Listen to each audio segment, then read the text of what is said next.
There's a lot of news and a lot of really exciting things coming to Season Discovery Phase 3 that you might not know about if you don't have a Twitter account. Now, this is just to say that not everything is officially announced on the public forums, and some conversations happen on some of the other social medias. So I'm going to try to give you a quick update of some of the exciting things that are coming next phase that you might not know about just yet. And this includes things like Feral Druids getting an actual enchant for their helmets that works like a wolf's head helm. So the wolf's head helm, wolf shed helm, I'm not actually sure. I always said wolf's head, but I've been corrected on stream before. So this enchant will allow you to gain 20 energy every time you shift into form. So if you're power shifting for cat, you get an extra 20 energy on top of the talents that you have for cat form next phase to be able to fully support the power shifting playstyle. On top of that, you are also potentially getting catnip next phase, and this will increase your attack speed by 30% for 30 seconds. This looks like it is a consumable that you will be unlocking in the new PvP zone or the new Emerald Dream-like zones. So this is something that is huge for Feral Druids, one of the classes that absolutely needed a little bit of love. They were going to be using Manual Crowd Pummeler moving into the next phase, but now you will have two of these items, as well as even hunters getting the Corehound pet. You will be able to most likely tame a Corehound pet, something that we didn't get until you were able to get exotic pets in a later expansion, but this is something that will be pretty fun. It might even be the meta pet. It looks like it's gonna have a flame breath ability that will slow the cast time of enemies. It depends on how much damage this does and if it's AoE, but it could be your best pet. It could even just be your best pet for PvP situations, so sit tight for all of that. And as you wait for phase 3, it's the perfect time to try out today's video sponsor. AFK Journey is a beautifully crafted, free-to-play fantasy RPG that's now available on iOS and the Google Store for mobile, and the official AFK Journey website for PC.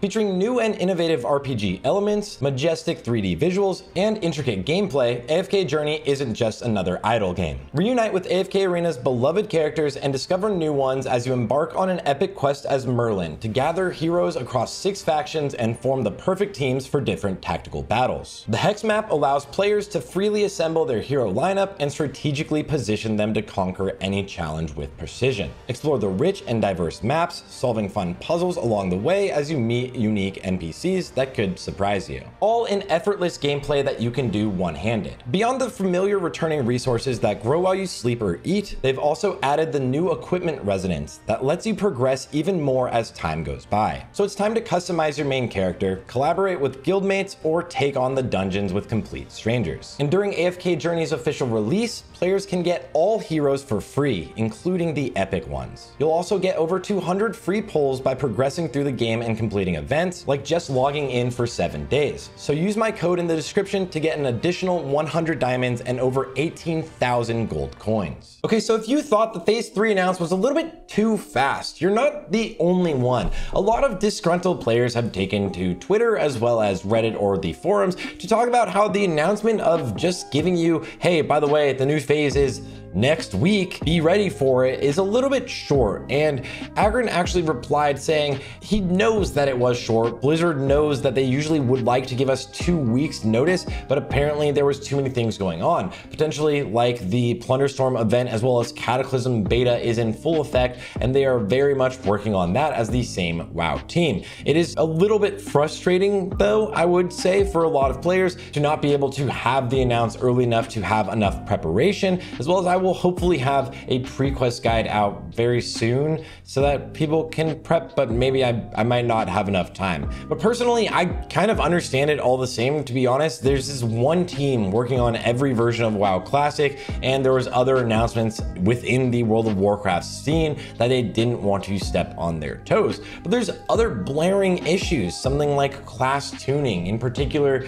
something like shamans being ridiculously powerful. Now, Blizzard has taken notice notice of these overly powerful classes, but we'll also say that towards the end of a phase, we probably won't be seeing class tuning going on because you usually will have them focus their development time on focusing on basically working on the next phase. So they will be looking at shamans, particularly looking at shamans, but other class tuning definitely coming early on into the phase, saying that they are all coming out with the patch, but to set your expectations, just at the end of a phase, it's probably not gonna happen. I may have noticed some runes have interesting wordings, like the Gore rune for Feral Druids. It says that Lacerate, Swipe, or Maul will reset the cooldown of Mangle, but Lacerate and Mangle are on the exact same rune slot. And this is something that Blizzard is also obviously aware of, but apparently it's a tricky fix. It's something they're trying to find a solution to.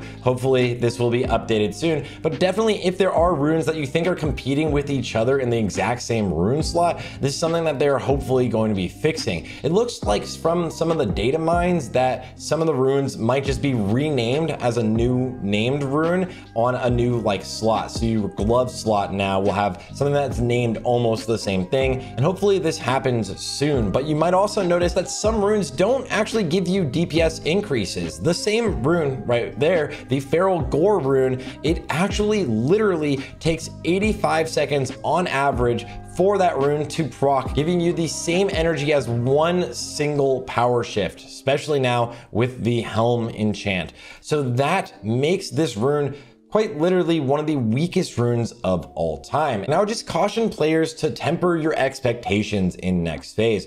We are definitely seeing some runes seem super overpowered and some seem kind of afterthoughts. I think that if we are vocal enough with Blizzard, they will take a look at all of these runes that are very much underperforming and potentially the ones that are very much overperforming, and we should see a ton of class tuning as we do at the beginning of every single phase. So sit tight, but also don't be completely quiet about it. And there's a little confusion about the Bloodmoon event, the new coins, if you will be able to actually use the new coins for the mounts. So if you want to buy yourself a mount, but don't worry, you can actually trade the new coins down at a 1-to-1 ratio for the old coins. So you'll definitely be able to get any of the old items from the Bloodmoon event at the same pace. You don't have to worry about completely hoarding all of your current coins. You could use them to gain honor really quickly right at the beginning of next phase to try to actually hit the highest ranks and get your entire PvP set within the first week. Now that we're getting dual specialization, we're definitely gonna have a ton of gear set items or items that are taking up a lot of inventory, which is something that can be a bit of an issue in classic World of Warcraft. New weapons, new regions, new consumes,